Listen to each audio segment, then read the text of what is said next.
Hello and welcome everyone. आपका इस BSc ज्ञान सागर में भरपूर स्वागत है। तो आज हम देखेंगे बीएससी फर्स्ट सेमेस्टर में केमिस्ट्री का यूनिट थर्ड। हम लोग केमिस्ट्री का यूनिट थर्ड का अध्ययन कर रहे थे, जिसमें आज एक हम टॉपिक देखेंगे एटॉमिक रेडियाई, जो कि हमारे सेमेस्टर एग्जाम के लिए मोस्ट इंपॉर्टेंट है।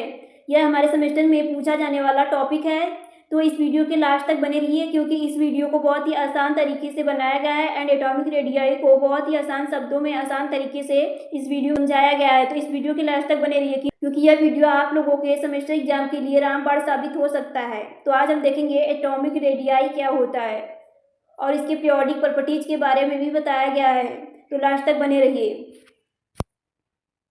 एटॉमिक रेडियस या atomic radii. Atomic radius is a measure of the size of an atom, specifically the distance from the nucleus to the outermost shell of electrons। यहाँ atomic radii में बताया गया है कि परमाणु त्रिज्या। एटॉमिक रेडियाई किसी परमाणु के आकार का माप है। जो एटॉमिक रेडियाई होता है वह परमाणु एटम्स के साइज का एक माप होता है, एक माप है। विशेष रूप से नाभिक से इलेक्ट्रॉनों के सबसे बाहरी कोश तक की दूरी।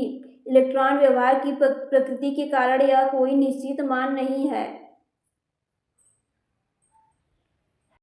यहाँ एटॉमिक रेडियाई में बताया गया है कि जो एटॉमिक रेडियाई होता है वह किसी परमाणु के आकार का माप है। जो एटॉमिक रेडियाई होता है वह एटम के साइज का माप होता है, जो कि विशेष रूप से नाभिक से इलेक्ट्रॉन, जो नाभिक होता है उससे इलेक्ट्रॉन, जो लास्ट सेल कोश में इलेक्ट्रॉन प्रेजेंट होते हैं, उनके बीच की दूरी को हम एटॉमिक रेडियाई कहते हैं।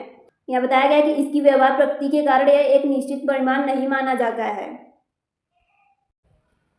It's not a fixed value due to the nature of electron behaviour, so it's typically different as half the distance between the nucleus of two bonded atoms of the same elements. और यह बताया गया है कि इसलिए इसे आमतौर पर एक ही तत्व के दो बंधित परमाणुओं के नाभिक के बीच आधी दूरी के रूप में परिभाषित किया जाता है। यहाँ कहने का अर्थ है कि जो दो एटम्स के न्यूक्लियस, जो इनके न्यूक्लियस होंगे, इनके बीच की आधी दूरी को ही हम एटॉमिक रेडियाई कहते हैं, एटॉमिक रेडियस कहते हैं। ये हो गया न्यूक्लियस के बीच का डिस्टेंस। इसको डायग्राम के माध्यम से आगे समझाया गया है, आप लोगों को बहुत ही अच्छे से समझ में आएगा। यहाँ बताया गया है कि जो दो एटम्स होंगे उनके बीच के, यहाँ बताया गया है कि जो दो एटम्स होंगे उनके बीच में जो न्यूक्लियस प्रेजेंट होगा, दोनों न्यूक्लियस के बीच की आधी दूरी को ही हम एटॉमिक रेडियाई कहते हैं। Atomic radius is the distance from the centre of the nucleus to the outermost shell और the boundary within which the probability of finding the electrons is maximum. यहाँ परमाणु त्रिज्या, यहाँ एटॉमिक रेडियस में परमाणु त्रिज्या के में बताया गया है कि परमाणु त्रिज्या नाभिक के केंद्र से बाहर, सबसे बाहर कोश या वह सीमा जिसके बाहर इलेक्ट्रॉन मिलने की संभावना अधिकतम होती है तक की दूरी है। यहाँ कहने का अर्थ है कि जो एटॉमिक रेडियाई होता है, जो परमाणु त्रिज्या होती है, उसमें न्यूक्लियस से आउटर मोस्ट सेल, जो बाहर सेल में इलेक्ट्रॉन प्रेजेंट होते हैं, उसमें जो इलेक्ट्रॉन प्रेजेंट होते हैं केंद्र से बाहर कोश की, जो बाहर कोश में इलेक्ट्रॉन प्रेजेंट होते हैं, उनके बीच की दूरी को ही हम एटॉमिक रेडियाई कहते हैं। या फिर यहाँ कहने का अर्थ है कि जो लास्ट सेल होंगे उसमें अधिक इलेक्ट्रॉन पाए जाने की संभावना होती है, न्यूक्लियस है, और जो आउटर मोस्ट सेल है जहाँ अधिक इलेक्ट्रॉन पाए जाने की संभावना होती है, उनके बीच के डिस्टेंस को ही हम एटॉमिक रेडियाई कहते हैं। It basically tells use the size of an atom. और यहाँ बताया गया है कि ये बेसिकली, यह मूल रूप से परमाणु के आकार के बारे में बताती है। जो एटॉमिक रेडियाई होती है वो परमाणु एटम्स के आकार के बारे में बताती है। अब हम देखेंगे टाइप्स ऑफ एटॉमिक रेडियस, परमाणु त्रिज्या के प्रकार, एटॉमिक रेडियस के टाइप्स प्रकार। फर्स्ट है कोवेलेंट रेडियस, जिसको हिंदी में कहते हैं सहसंयोजक त्रिज्या। Covalent radius, half of the distance between the nucleus of two identically atoms bonded covalently. First में बताया गया है कि सहसंयोजक रूप से संबंधित दो समान परमाणुओं के नाभिकों के बीच की दूरी का आधा। जो सहसंयोजक त्रिज्या होती है वो दो परमाणुओं के नाभिक, जो नाभिक होते हैं, इनके बीच की आधी की दूरी को हम कहते हैं कोवेलेंट रेडियाई, सहसंयोजक त्रिज्या कहते हैं। अब हम देखेंगे सेकेंड मेटेलिक रेडियस, जिसको हम धात्विक त्रिज्या कहते हैं। half of the distance between the nuclei of two adjacent atoms in metallic lattice। Second में बताया गया है कि धात्विक जालक में दो आसान परमाणुओं के नाभिकों के बीच की दूरी, जो धात्विक जालक होंगे उसमें दो आसान परमाणु होंगे, उनके जो परमाणु होंगे उनके न्यूक्लियस के बीच की आधी दूरी, जो दो एटम्स होंगे उनके न्यूक्लियस के बीच की आधी दूरी को ही मेटालिक रेडियस कहते हैं। धात्विक जालक होंगे उसमें जो एटॉम्स प्रेजेंट होंगे उनके न्यूक्लियस के बीच की आधी दूरी को मेटालिक रेडियस कहते हैं। अब हम देखेंगे थर्ड, वंडरवाल रेडियस। थर्ड है वंडरवाल त्रिज्या, जिसको हिंदी में वंडरवाल त्रिज्या कहते हैं, इंग्लिश में van der Waals radius. Half of the distance between two non bonded atom that are hold together by weak van der Waals forces.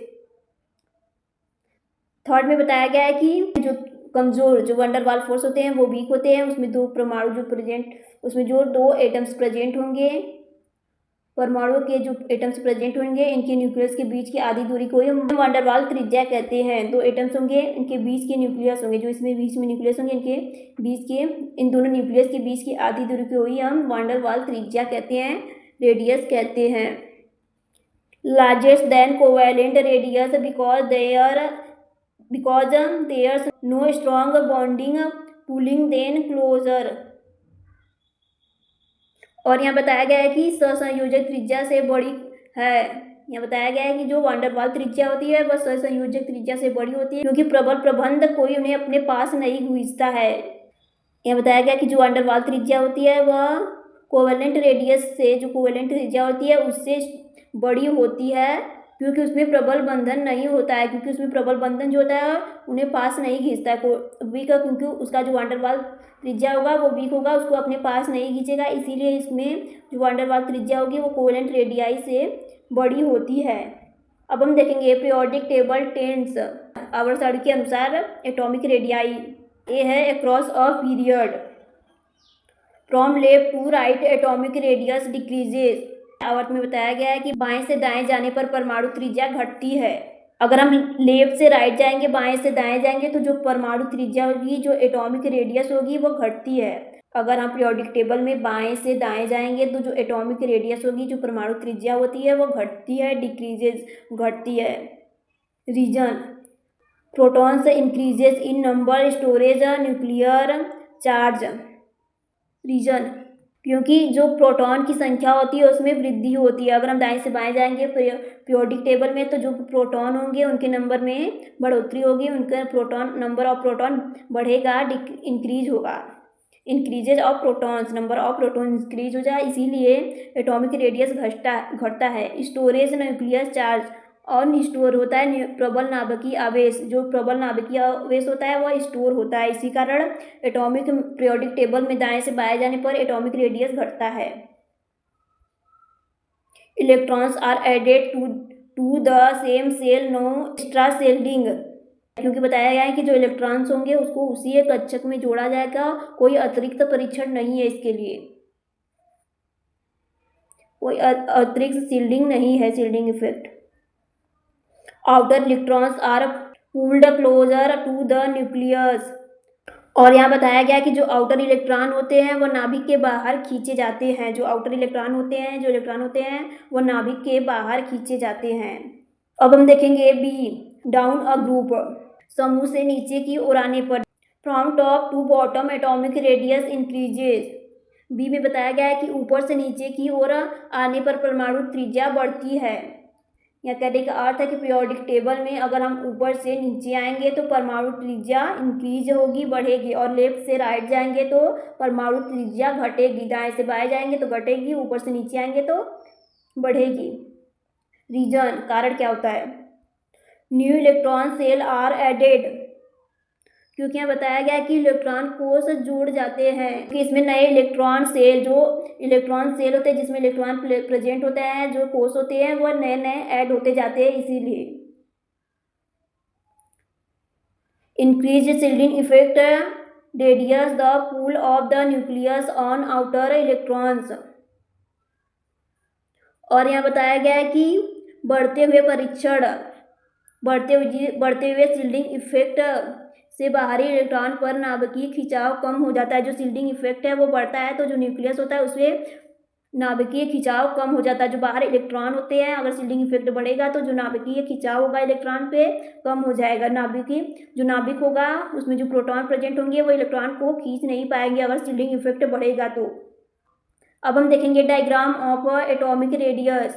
यहाँ आप लोग देख सकते हैं कि 2 परमाणु प्रेजेंट है, 2 एटम्स प्रेजेंट है और इसमें जो इनका न्यूक्लियस है इनके बीच का डिस्टेंस इसको न्यूक्लियर डिस्टेंस कहते हैं। जो परमाणु है इनके बीच में 2 न्यूक्लियस एक एक न्यूक्लियस प्रेजेंट होते हैं। हर एक परमाणु के बीच एक एक न्यूक्लियस प्रेजेंट होता है। तो 2 हमें एटम लिए हैं। दोनों एटम के बीच की दूरी को, जो न्यूक्लियस होगा, दोनों एटम में जो न्यूक्लियस प्रेजेंट है इनके बीच की दूरी को न्यूक्लियर डिस्टेंस कहते हैं। और इन डिस्टेंस की जो आधी दूरी होगी हम उसको एटॉमिक रेडियस कहते हैं, एटॉमिक रेडियाई कहते हैं। आप लोग देख सकते हैं 2 एटम्स हैं, इनके बीच में न्यूक्लियस प्रेजेंट है। इनके न्यूक्लियस के बीच की दूरी को हम न्यूक्लियर डिस्टेंस कहते हैं और इनके बीच की आधी दूरी को हम एटॉमिक रेडियस कहते हैं। जो न्यूक्लियस है इनके बीच के डिस्टेंस की आधी दूरी को, न्यूक्लियस के बीच की आधी दूरी को एटॉमिक रेडियस कहते हैं। आई होप ये डायग्राम आप लोगों को बहुत ही अच्छे से समझ में आया होगा एंड आपको एटॉमिक रेडियस बहुत ही अच्छे से समझ में आया होगा। अगर आप लोगों को स्क्रीनशॉट लेना है तो ले सकते हैं। एटॉमिक रेडियस का आप लोग कंफ्यूज नहीं होइएगा। Atomic radius and atomic radii एक ही होता है, कंफ्यूज नहीं होना है इसमें। स्क्रीनशॉट ले लीजिए।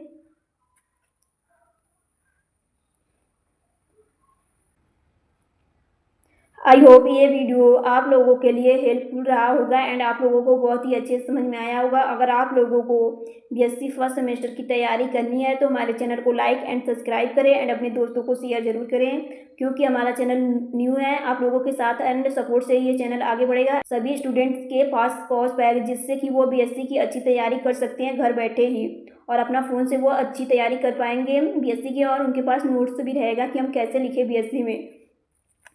तो आज इस वीडियो में इतना ही। आई होप ये वीडियो आप लोगों को बहुत ही अच्छी समझ में आया होगा एंड इसका डायग्राम भी अगली वीडियो आप लोगों को जल्दी प्रोवाइड की जाएगी। अगर आप लोगों को बीएससी फर्स्ट सेमेस्टर की तैयारी करनी है तो हमारे चैनल को लाइक एंड सब्सक्राइब करें एंड हमारे चैनल पर बने रहिए। अगर आप लोगों को कोई प्रॉब्लम हो रही है तो कमेंट बॉक्स में कमेंट जरूर करें। तो आज इस वीडियो में इतना ही। Thanks everyone for listening me.